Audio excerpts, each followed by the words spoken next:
Bom, vamos então começar. Meu nome é Rodrigo, certo? Sou recém-formado mestre na Faculdade de Engenharia Elétrica e Computação da Unicamp, FEEC, e fazer a apresentação de um trabalho que foi apresentado no Simpósio Brasileiro de Segurança, Formação e Sistemas Computacionais, no SBSEG, de 2024, intitulado Implementação e Avaliação da Cifra de Fluxo Forro 14 em Hardware Programável Tofino usando linguagem P4. Então, sou Rodrigo Perini, participar desse trabalho também o aluno Caio Teixeira e os professores Christian Rotenberg e Marco Aurélio Henriques. Bom, para nós falarmos desse trabalho, ele foi realizado ali entre a cooperação dos grupos de pesquisa Regras e Intrig, certo? E teve o apoio aí do projeto Smartens, uma parceria da Ericsson UFAPESP para o Centro de Pesquisa Engenharia Smartens. Então vamos falar uma pequena motivação desse trabalho. Nos últimos anos, nós tivemos novos paradigmas de redes de computadores que surgiram. A gente tem as redes definidas por software, Software Defined Networking, plano de dados programáveis e computação em rede. Okay? Nesses paradigmas, a rede ela deixa de ser uma mera transmissora de pacotes e passa a ser uma processadora de informações, certo? E aí surge o desafio de como implementar criptografia nesse contexto de forma eficiente, certo? Nós temos alguns algoritmos de criptografia que já foram implementados em rede, né, em network. A gente teve o AES, né, a Advanced Encryption Standard, foi implementado em 2020 por Shane, da Universidade de Purdue, nos Estados Unidos, onde, usando o AES com uma chave de 256 bits, ele conseguiu alcançar uma vazão de aproximadamente 7 gigabits por segundo, certo? Já em 2022, um grupo de pesquisa da Universidade de Osaka, no Japão, implementou o algoritmo de cifra de fluxo SHA-20, onde eles conseguiram ali uma vazão máxima aproximada de 14 gigabits por segundo, certo? Fazendo extração de 512 bits e um switch da arquitetura Intel Tofino. E a gente pensa, será que há alternativas mais eficientes do que essas já existentes na literatura? Nós temos um algoritmo de cifra de fluxo, que ele foi recentemente proposto, né, em 2023, por Murilo Coutinho, chamado FOA14. Esse algoritmo ele consegue fazer menos rodadas de cifração que o SHA-20, mas manter o mesmo nível de segurança, certo? Isso ele traz um melhor desempenho em cenários onde a gente não consegue fazer a paralelização de processamento, onde o processamento paralelizado não é interessante, certo? Então, nossa pergunta de pesquisa foi: no contexto de redes programáveis, a cifra de fluxo FORRA14 é uma alternativa mais eficiente que a cifra de fluxo SHA-20 em uso de recursos de vazão de dados? Bom, para a gente discutir essa pergunta de pesquisa, vamos ver alguns fundamentos de forma breve. Primeira coisa, alguns princípios de redes definidos por software. Quando a gente pensa numa rede tradicional de computadores, a gente tem aqui dois switches, certo? Se comunicando para a transmissão de pacotes numa rede, e esses switches são divididos em duas partes. A gente tem um plano de controle, que seria a inteligência do nosso switch, que define como deve ser feito o encaminhamento de pacotes, e a gente tem um plano de dados, geralmente implementado em hardware, né, um hardware fixo, que ele faz efetivamente o encaminhamento de pacotes a partir das configurações que ele recebe do plano de controle. Há uma mudança de paradigma que surgiu nos últimos anos, chamada redes definidas por software, onde a gente pega esse plano de controle, que é a inteligência da nossa rede, e centraliza ele em um controlador central, um servidor, por exemplo. E esse controlador, através das interfaces de controle, vai informar o plano de dados como que ele deve fazer o encaminhamento de pacotes na rede. Então a gente passa a ter uma visão centralizada da rede que permite uma gestão centralizada dela. Posteriormente, nós temos uma outra especialização de plano de dados programável, chamado uma especialização de redes definidas de software, desculpe, chamada plano de dados programável, onde agora, além da gente ter uma visão central da rede com plano de controle, a gente também consegue definir de forma programável como o nosso switch vai fazer a interpretação, processamento e reconstrução dos nossos pacotes para encaminhamento pela rede, certo? Então a gente passa a ter uma liberdade maior de como a gente vai fazer o processamento na nossa rede, e com isso a gente tem uma linguagem de domínio específica, chamada P4, que ela permite que a gente faça a definição de plano de dados, certo? Um outro lado dos fundamentos, nós temos cifras de fluxo. No caso aqui, nós vamos focar no Chacha-20, no Forro 14, para contextualizar o trabalho. Uma cifra de fluxo, a ideia básica é, nós pegamos a mensagem, nós queremos cifrar, nós geramos um valor pseudo-aleatório, certo? Através de alguns parâmetros de entrada, e a gente faz uma aplicação de O exclusivo, utilizando essa mensagem e esse valor pseudo-aleatório gerado para fazer essa fração. Se nós conseguirmos gerar o mesmo valor pseudo-aleatório a partir dos mesmos parâmetros, a gente consegue fazer a decifração aplicando o O exclusivo novamente no texto cifrado. Okay? No caso dos algoritmos cifra de fluxo Forró e Chacha, nós construímos uma matriz inicial de 16 elementos, somando 512 bits, onde a gente utiliza um contador, uma chave, um nonce e o número aleatório de uso único, certo? E algumas constantes definidas em cada algoritmo, certo? Nós dividimos eles em elementos de 32 bits e montamos uma matriz 4x4 com esses elementos. Com isso, nós fazemos um procedimento de ir modificando essa matriz, certo? Produzir uma matriz modificada que a gente faz as operações em várias rodadas de processamento. Quando nós atingimos o total de rodadas, nós fazemos a soma da matriz que nós obtivemos na última rodada com a matriz que foi montada inicialmente e a gente obtém o chamado key string, que é um valor pseudo-aleatório, que vai ser utilizado para essa fração. Então a gente pega esse key string gerado, pega uma parte da mensagem de 512 bits, aplica o exclusivo, nós temos um texto cifrado, certo? Bom, e o que significa esse processo que a gente faz de modificar a matriz, certo? Essa modificação da matriz ela é feita através de uma função que a gente chama de quarter round function, tá? Uma função de um quarto de rodada. Porque aplicando 4 vezes essa função, a gente faz uma rodada completa do nosso algoritmo. Essa função ela é composta basicamente por 3 tipos de operações: adição módulo 2 elevado a 32, ou exclusivo orientado a bits, e rotação circular à esquerda, certo? Então a gente faz esse processo de 12 operações, certo? E a gente completa uma função de quarter round. A gente aplica essa quarter round inicialmente em cada coluna da nossa matriz, então a gente vai aplicar ela 4 vezes para poder fazer uma rodada do nosso algoritmo. E como cada coluna ali é independente da outra, a gente pode calcular as 4 colunas ao mesmo tempo, se a nossa máquina permitir fazer essa paralelização de processamento, certo? Depois que a gente aplicou as colunas, a gente vai aplicar a mesma função só e obtendo os elementos das diagonais da matriz, certo? Então a gente faz esse processamento nas diagonais, vai modificar a matriz e produzir uma nova matriz, certo? No caso do Forro 14, a gente também tem uma função QR, no caso dela é um pouquinho diferente do que a função do Chacha, certo? Que a gente possui a presença aqui de um elemento a mais, que é esse elemento E, certo? Esse elemento E é o que a gente chama de pólen, tá? Que ela faz para o processo de polinização no Forro 14. A ideia básica é, eu pego 4 elementos de uma coluna e o elemento E, ele vem do resultado do meu QR anterior, certo? A coluna foi processada no meu QR anterior. Então eu estou sempre tornando o processamento de uma coluna dependente da anterior. Isso aumenta a difusão das modificações na nossa matriz, certo? E conforme a gente vai indo processando, a gente vai utilizando os valores das colunas anteriores. Qual que é o detalhe disso? Ele vai tornar a execução do meu algoritmo sequencial. Então eu não consigo fazer paralelização desse algoritmo, porque eu sempre vou estar independente dos valores das colunas anteriores, certo? E aí, quais são os desafios que nós enfrentamos e a nossa solução proposta? Bom, desafios, primeiro, Tofino 1, né, a arquitetura do Tofino 1, ele possui 2 pipelines de 12 estágios, e os QRs do nosso processamento, ele tem 12 operações.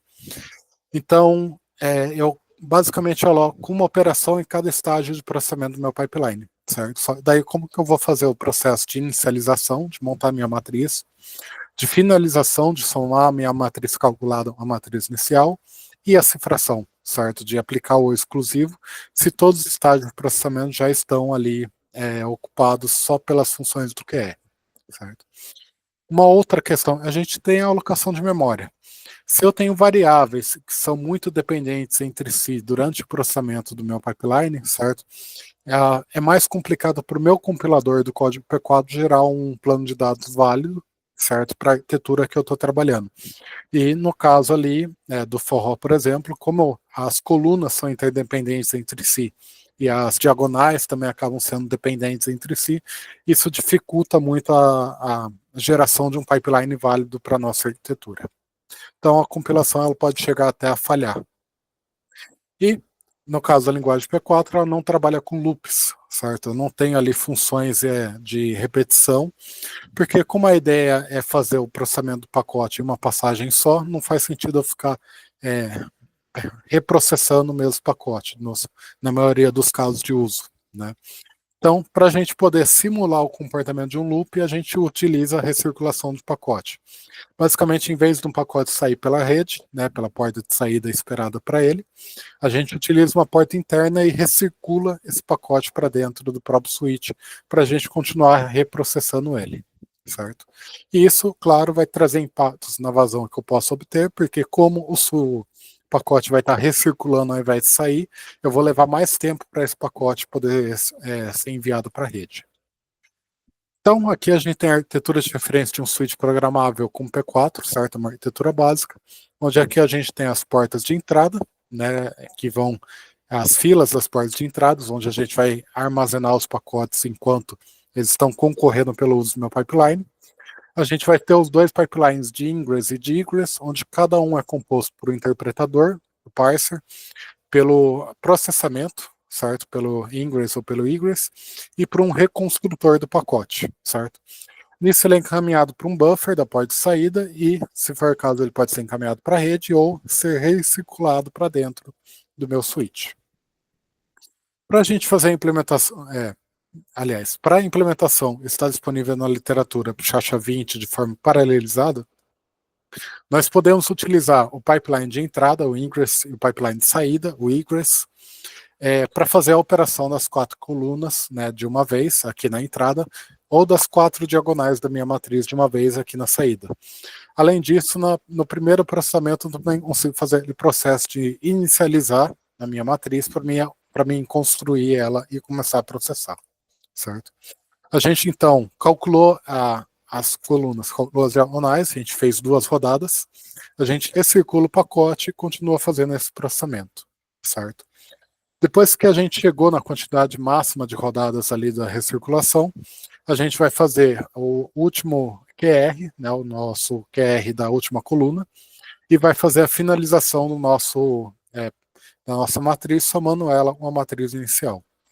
Com isso, a gente encaminha ele para a gente reencaminha ele uma última vez para dentro do switch, para a gente fazer o ou exclusivo, vai ser o processo de cifração ou descifração, certo? Já no caso da implementação do Forra 14, como cada QR é dependente do resultado do anterior, então a gente não consegue paralelizar o processamento deles dentro do switch, né? Então a gente tem que fazer o processamento de um QR a cada passagem ali do pipeline. Então a gente consegue fazer uma inicialização, cálculo do primeiro QR na primeira entrada do pacote para o processamento, né? A gente faz o próximo QR na saída, daí a gente segue o padrão de recirculando esse pacote para dentro do switch, processando ele. Depois que a gente recirculou ele 3 vezes, a gente consegue calcular 2 rodadas do nosso algoritmo, certo?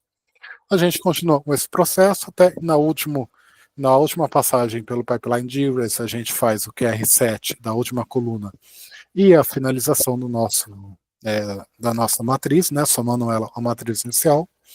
E por último, a gente reencaminha uma última vez para poder fazer cifração e decifração utilizando o exclusivo, certo?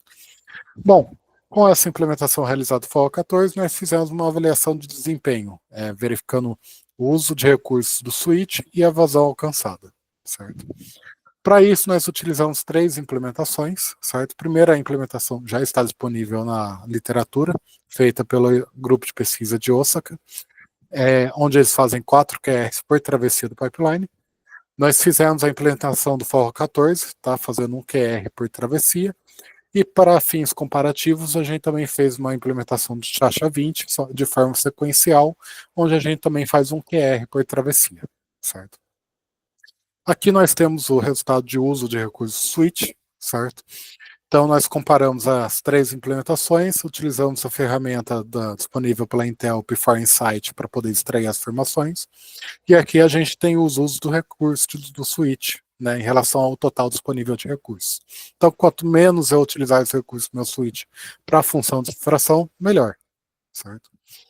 Então, os maiores usos nós tivemos do Chacha-20 paralelo foram esses, né? Nós temos 7 de 15 recursos que tiveram maior uso, denotando aqui que ele utiliza mais da memória TCAM, né, Ternary Content Addressable Memory, tá, ou memória ternária endereçável por conteúdo, que ela é mais escassa no switch, então ela precisa ser utilizada para outras funções, como encaminhamento baseado em subrede e filtragem de pacotes, certo?